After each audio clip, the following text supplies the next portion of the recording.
ওঠো, জাগো, লক্ষ্যে না পৌঁছানো পর্যন্ত থেমো না, যার উক্তি তার জীবনটাই থেমে গিয়েছিল মাত্র ৩৯ বছর বয়সে। ১৯০২ সালের ৪ জুলাই মহাসমাধিস্থ হয়েছিলেন স্বামী বিবেকানন্দ। যাত্রা করেছিলেন রামকৃষ্ণ লোকে, কিন্তু রেখে গেছেন তার পথ, তার আদর্শ। স্বামী বিবেকানন্দের শিক্ষা ও দর্শন দেশের ধর্ম, শিক্ষা, চরিত্র গঠন এবং বিভিন্ন সামাজিক বিষয়ের সঙ্গে সম্পর্কযুক্ত। স্বামীজির শিক্ষা সম্পর্কে রবীন্দ্রনাথ বলেছিলেন, যদি ভারতবর্ষকে জানতে চাও তবে বিবেকানন্দকে জানো।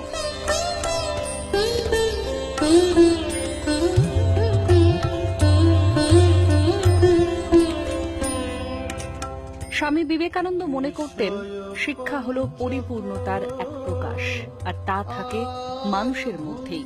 শিক্ষাকে তিনি মানুষ তৈরি করার, জীবন দানের ও চরিত্র গঠনের মাধ্যম বলেই মনে করতেন। তার কাছে শিক্ষা এক মহান চিন্তার সমষ্টি হয়েই ধরা দিয়েছে। এই শিক্ষা ছিল তার কাছে ইতিবাচক, কারণ তিনি মনে করতেন নেতিবাচক চিন্তা মানুষকে দুর্বল করে দেয়। বলেছিলেন, যদি ছোট ছোট ছেলে মেয়েদের সবসময় দোষারোপ না করে উৎসাহিত করা হয়, তবে তারা একসময় উন্নতি করবেই।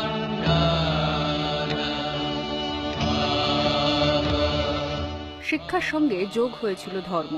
শিকাগো বিশ্ব মহাধর্ম সম্মেলনে তার বক্তৃতা শুধুমাত্র দর্শন তত্ত্বে সীমাবদ্ধ ছিল না। স্বামী বিবেকানন্দ বলেছিলেন, ধর্ম হলো আত্ম উপলব্ধির, আত্মজাগরণের, সমগ্র আত্মার বিশ্বাসে রূপান্তরিত হওয়াকেই তিনি ধর্ম বলে মনে করতেন।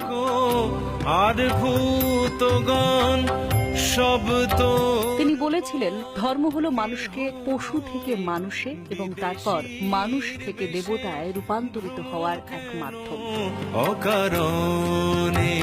Sisters and brothers of America, it fills my heart with joy unspeakable to rise in response to the warm and cordial welcome which you have given us.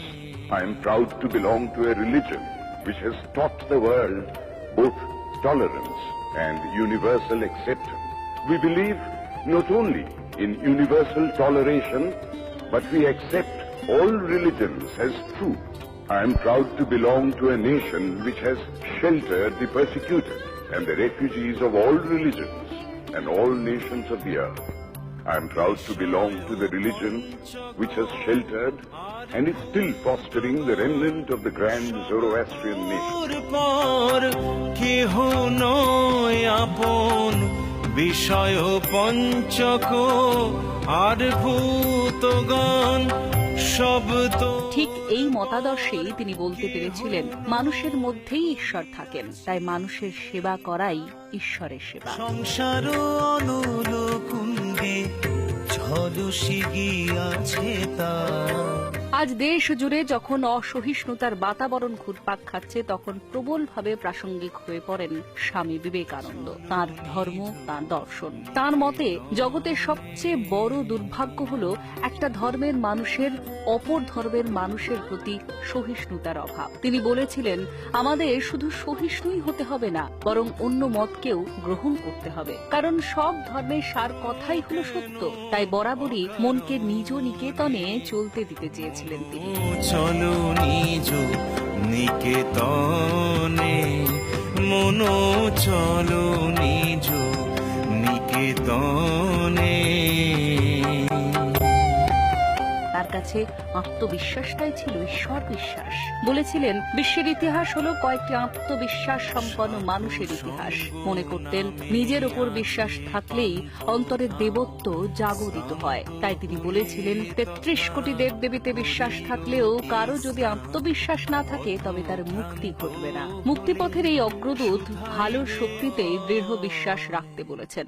কুটির দ্বার খুলে রাখি অনিবার কৃপা করি। ঈর্ষা আর সন্দেহের অবসান ঘটিয়ে যারা ভালো হতে বা ভালো করতে চেষ্টা করছে, তাদের সাহায্য করার কথা বলে গিয়েছেন। অন্তরের আনন্দ নিকেতনে দ্বার খুলে সেই মুক্তির আলোই তো দেখাতে চেয়েছিলেন তিনি। এই মুক্তিপথের দিশারির নামই তো বিবেকানন্দ।